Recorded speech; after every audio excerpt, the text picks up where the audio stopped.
menyaksikan Flash Report bersama saya Gabriela Claudia dan inilah Flash Report edisi hari ini selengkapnya.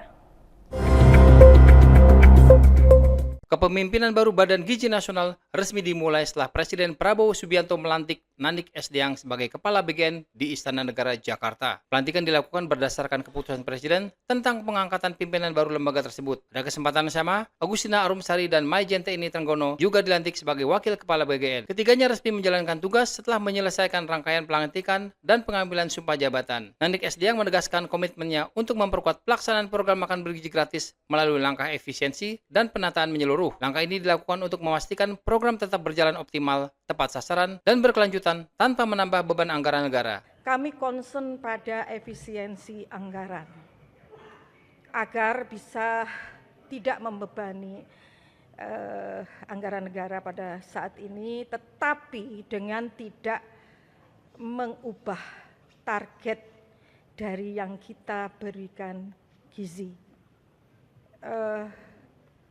Efisiensi ini kami lakukan yang pertama melalui moratorium. Moratorium ini bukan titik baru, tetapi juga dapur-dapur baru. Bila per hari ini totalnya berapa besar ya? 7.877. Jadi per hari ini jumlahnya titik dapur yang operasional berdasarkan virtual account itu 27.877. Nah, kita hentikan dulu ke situ. Kita akan tata. Kita tata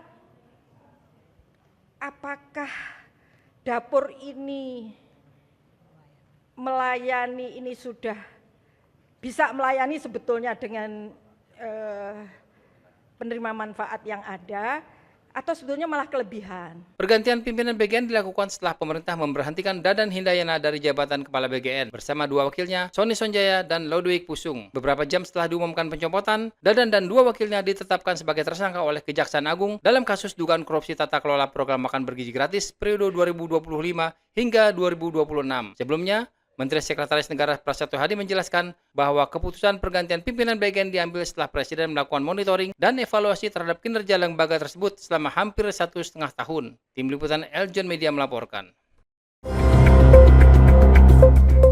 Pemerintah merespon dan mengapresiasi tuntutan yang disampaikan Aliansi Badan Eksekutif Mahasiswa Seluruh Indonesia atau BEM Seluruh Indonesia Wilayah Jawa Tengah terkait kondisi nilai tukar rupiah dan perekonomian nasional. Menteri Sekretaris Negara Prasetyo Hadi menegaskan apresiasi masyarakat menjadi perhatian pemerintah sekaligus masukan dalam upaya memperkuat sektor ekonomi. Menurut Prasetyo, pemerintah saat ini terus melakukan berbagai langkah untuk menjaga stabilitas ekonomi di tengah tantangan global yang masih berlangsung. Namun Prasetyo mengakui tidak mudah mengatasi pergerakan nilai tukar rupiah yang dipengaruhi oleh berbagai faktor baik dalam negeri maupun kondisi ekonomi global. Oleh karena itu, upaya menjaga stabilitas ekonomi memerlukan langkah yang terukur dan tidak dapat diselesaikan dalam waktu singkat. Tentunya kami menerima aspirasi tersebut ya, sebagai sebuah masukan tentunya kepada pemerintah, dan beberapa hari ini yang saudara saksikan bahwa kita juga betul-betul bekerja sama dan bekerja sangat keras untuk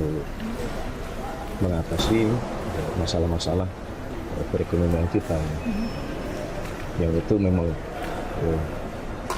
tentu tidak mudah, tentu dipengaruhi oleh banyak faktor, tapi sekali lagi kita yakin bahwa langkah-langkah yang kita ambil dengan koordinasi yang erat, dengan koordinasi yang intens, dengan kebijakan yang saling memperkuat satu sama lain, juga yang hari ini memberi kepastian juga kepada para pelaku usaha, kami yakin kita akan dapat mengatasi permasalahan ini. Ultimatum 18 hari disampaikan Aliansi BEM Seluruh Indonesia Wilayah Jawa Tengah saat menggelar aksi demonstrasi di depan kantor perwakilan Bank Indonesia Jawa Tengah pada pekan lalu. Dalam aksi itu, BEM meminta pemerintah untuk menunjukkan perbaikan kondisi ekonomi nasional, khususnya terkait nilai tukar rupiah terhadap dolar Amerika Serikat sebelum berakhirnya batas waktu yang ditetapkan. Mereka juga mendorong pemerintah agar segera mengambil langkah nyata dan kebijakan yang efektif untuk menjaga stabilitas perekonomian nasional. Tim Liputan Eljon Media melaporkan. Demikian Flash Report kali ini. Ikuti terus berita terkini seputar pariwisata, bisnis, dan investasi di eljonnews.com. Jangan lupa follow Instagram @eljonnews, @eljontv.official. Saya Gabriela Claudia, sampai jumpa.